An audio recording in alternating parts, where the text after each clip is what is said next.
ఢిల్లీలోని high tension అన్ని రాష్ట్రాలకు తాకింది. దాదాపు అన్ని రాష్ట్రాల్లో కాంగ్రెస్ శ్రేణులు ఆందోళన నిరసనలకు పిలుపునిచ్చారు. కొడంగల్లో సీఎం రేవంత్ రెడ్డి నిరసన ర్యాలీ చేపట్టారు. నిన్న కాంగ్రెస్ అగ్రనేతలు రాహుల్ గాంధీ, ప్రియాంక గాంధీల అరెస్టుకు వ్యతిరేకంగా ర్యాలీ చేపట్టారు. ర్యాలీలో కాంగ్రెస్ శ్రేణులు, కార్యకర్తలు పెద్ద సంఖ్యలో పాల్గొన్నారు. కొడంగల్ అంబేద్కర్ చౌరస్తా దగ్గర సీఎం రేవంత్ ధర్నా చేపట్టారు. కొడంగల్తో పాటు తెలంగాణ వ్యాప్తంగా అన్ని జిల్లాల్లో కాంగ్రెస్ శ్రేణులు నిరసన వ్యక్తం చేస్తున్నారు. నీట్ వ్యవహారంపై కేంద్రం తీరును వ్యతిరేకిస్తూ ర్యాలీలు చేపట్టారు. కేంద్ర మంత్రి ధర్మేంద్ర ప్రధాన్ వెంటనే రాజీనామా చేయాలంటూ కాంగ్రెస్ నేతలు డిమాండ్ చేస్తున్నారు.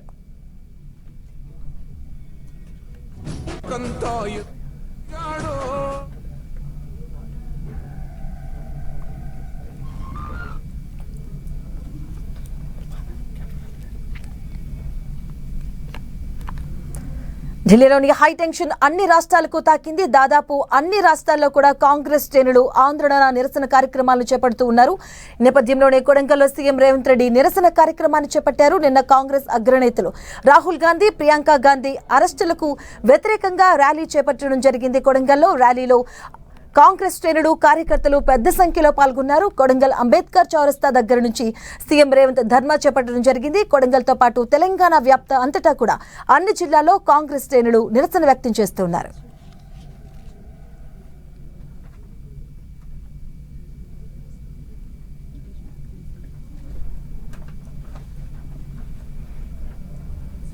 ధర్మేంద్ర ప్రధాన్ బర్తరఫ్ చేసి ప్రశ్న పత్రాలు అమ్ముకున్న వాళ్ళని అరెస్టు చేసి జైల్లో పెట్టాల్సింది పోయి, తిహారు జైల్లో వాళ్లకు చిప్పకూడు తినిపించాల్సింది పోయి, జంతర్ మంతర్ నుంచి పార్లమెంట్ వైపు నిరసన తెలుపుకుంటూ వెళుతున్న వేలాది మంది విద్యార్థులను లాఠీ చార్జులతో, బాష్పవాయు గోళాలతో ఈ విద్యార్థుల మీద పాశవిక దాడి చేసింది.